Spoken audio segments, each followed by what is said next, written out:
वालेकुम गाइस, क्या हाल चाल है आपके। उम्मीद करती हूँ आप ठीक ठाक होंगे। तो मैं टिकटॉकर आमना राना, आप लोग कैसे हो। यूट्यूब चैनल वालों, कहाँ कहाँ से मेरा चैनल देखा जा रहा है तो आप ज़रूर बताएंगे। जैसे कि मैंने अपने पिछले ब्लॉग में बोला था आपको, वो जिस डॉक्टर की मैंने बात की थी, अब सुनने में आया कि उसका केस बंद कर रहे हैं। तो देखें कितना कुछ उस लड़की के साथ हो गया, अब ये उसका केस बंद कर रहे हैं।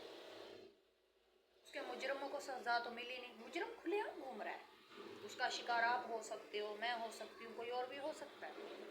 क्योंकि जो एक दफ़ा इतना बड़ा जुर्म कर देता है ना, तो जैसे चोर चोरी करनी नहीं छोड़ता, तो जुर्म करने वाला जुर्म नहीं छोड़ता।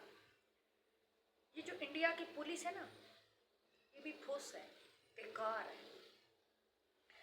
हम क्राइम सीन देखते हैं, सीआईडी देखते हैं, उसमें कितनी प्यारी तहकीकात करते हैं, सस्पेंस होता है, मज़ा आता है ड्रामा देखने में। मैं कहती हूँ, हो पाकिस्तान हो इंडिया, दुनिया की कोई भी कंट्री हो, उसकी पुलिस अच्छी होनी चाहिए। कि जब किसी के साथ ज़्यादती हो, किसी का कत्ल हो, किसी के साथ कुछ भी हो, ये लोग बारीकी से उस केस को देखें। ये नहीं कि चंद पैसे खाए केस बंद। आजकल की पुलिस यही करती, पुलिस पाकिस्तान की हो, पुलिस इंडिया की हो, यही करते हैं। तो बड़े दुख के साथ कहना पड़ रहा है कि हमारा माशरा ख़त्म हो गया है। अब उसके साथ इतना कुछ हो गया, उसके माँ के ऊपर, उसके भाइयों के ऊपर, उसके बाप के ऊपर क्या बीती होगी। थी तो औरत ना, मैं भी एक औरत हूँ, आपकी भी औरतें हैं। तो उस बेचारी का जो दर्द है ना, वो पुलिस वालों ने महसूस नहीं किया होगा। महसूस करते तो उनको पता चलेगा या चलता कि वो बेचारी कितने दर्द में तड़पी होगी जब उसकी एक एक हड्डी इन लोगों ने तोड़ी। यकीन माने, मेरे दिन रात दिमाग में वो लड़की घूमती रहती है कि काश कोई होता उस टाइम उसे बचाने वाला, और उन दरिंदों को वहीं दबोच लेता, और उनका वो हाल करते कि वो दरिंदे याद रखते कि हमने किसी बहन बेटी की इज्जत निस्तो नाबूद नहीं करनी। अरे उसकी इज्जत तो खराब की, फिर बेचारी की हड्डियां तोड़ दी। पहले तो जो बंदा इन्होंने पकड़ा था ना, उसको पहले अच्छे तरीके से उसकी धुलाई करते कि भाई तुम लोगों ने ऐसा किया क्यों, वजह क्या थी, वजह पूछते। आखिरकार ज्यादती तो सबने की है। अब ज्यादती करने वालों को तो पता होता है कि कौन कमरे में आके ज्यादती कर रहा है या कौन नहीं, लेकिन इन लोगों ने किसी का नाम ही नहीं बताया। इन्होंने 2 बंदे पकड़े हैं, पैसे दे दूं के छूट जाएंगे, या तो उनको शरेआम फांसी दे देते, उनकी हड्डियां तोड़ देते। यकीन माने, कानून मेरे हाथ में होता ना, तो मैं उन आदमियों की हड्डियां तोड़ देती, डंडे मार मार के, ताकि दूसरों को सबक मिलता। और जो भाग गए वो खुद आके सरेंडर कर देते, भाई हमने ये जुर्म किया, पकड़ लो हमें। अब बंदे 10 थे, बंदे 20 थे, पकड़े तो 2 गए। उसके साथ ज्यादती करने वाले गाइस बहुत बंदे थे। एक बंदे ने उस लड़की के साथ ज्यादती नहीं की, जो कि सोशल मीडिया पे वीडियोस चल रही है ना।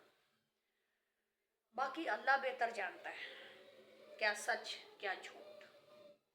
बाकी मुझे दिली दुख है उस औरत के लिए। यकीन माने, काश मैं इंडिया में होती तो पुलिस वालों के सामने ना, वो जो आदमी 2 पकड़े गए ना, उनके जिगर बाहर निकाल लेती, जितना गुस्सा मुझे है। अरे उस औरत का कसूर क्या था, बेचारी डॉक्टर थी, लोगों की मदद करने वाली, मरीजों की मदद करने वाली, उसको इस तरह दरिंदगी से मारा क्यों गया है, समझ नहीं आती। मैं तो कहती हूँ इंडिया वाले सारे मिल जाएं, पुलिस वालों की भी हड्डियां तोड़ दें, क्योंकि इनसे तहकीकात अच्छे से नहीं हो रही। इन्होंने क्या सजा दी, उसको पकड़ के उसका टेस्ट कर रहे हैं, उसको मशीनें लगा रहे हैं। भाई उसका मुंह तोड़ो, बेगैरत बंदे का मुंह तोड़ो। इतनी ज्यादती करके उसको कुर्सी पे बिठा रखा है, काले मुंह वाले को। कितनी ज्यादती नहीं की उसने। ये तहकीकात हो रही है पुलिस की, भाई मैं तो ऐसी तहकीकात को नहीं मानती। उसकी धुलाई करें, उसके ऊपर उबलता हुआ तेल डालें, उसके ऊपर उबलता हुआ पानी डालें, उसके जिस्म का एक एक हिस्सा जला दें। मेरा दिल तो ये चाह रहा है। मुझे बड़ा दुख है, मुझे दिली दुख है उस औरत का। खून खोलता है, हम बेबस हैं। कि हम पाकिस्तान में हैं, हम कर कुछ नहीं सकते, लेकिन आप लोग कर सकते हो। आप सब मिलकर उस लड़की की आवाज़ बनो। देखें, आप धरने पे बैठे हो ना, उससे भी कुछ नहीं होगा। घुस जाओ थानों में, पुलिस वालों को भी सबक सिखा दो। भाई उस लड़की को इंसाफ मिलना चाहिए, लेकिन आज की दुनिया में इंसाफ कम ही मिलता है। यकीन माने, हमारे पाकिस्तान में 2-3 केस मैंने देखे हैं। एक आदमी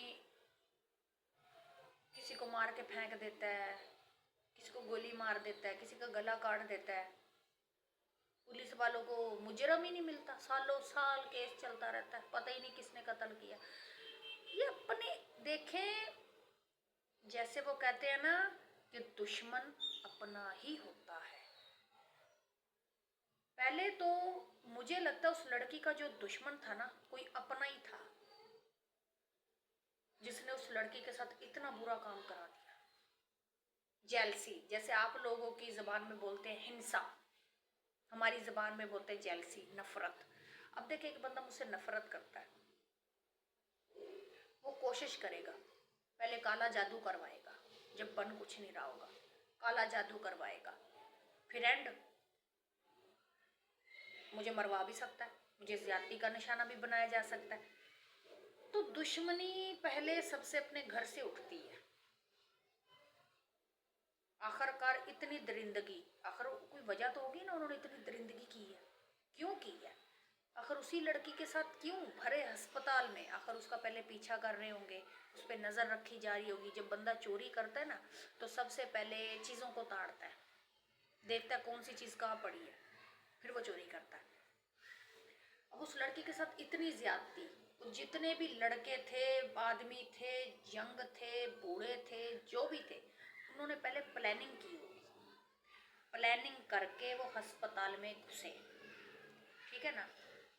तो इतना उन्होंने इतना बड़ा मसलन के कारनामा कर दिया, वो भी अस्पताल के अंदर। कॉलेज था, अस्पताल था, जो भी था, कैमरे तो होंगे ना वहाँ। कितनी बुरे तरीके से उस कमरे में खून पड़ा उस लड़की का, बाल पड़े उस लड़की के, देख के दिल फट जाता है इंसान का। यकीन माने, मुझे बड़ा दुख हो रहा है कि ये हमारी दुनिया से गंदगी, जानवर कब खत्म होंगे? हम इंसान जानवर हैं, जानवर हमारे अंदर है। कोई भी बंदा जुर्म करने से पहले ये नहीं सोचता कि मैं क्या कर रहा हूँ, क्यों कर रहा हूँ। काश के उनको तब वो सोच लेते, वो किसी की बहन बेटी को ना मारते। बड़े दुख की बात है। लानत है ऐसी इंडिया की पुलिस के ऊपर, जो ये तहकीकात कर रही है। वो मरने वाली मर गई बेचारी, हड्डियां तुड़वा गई, और ये अभी तक उसे इंसाफ नहीं मिला।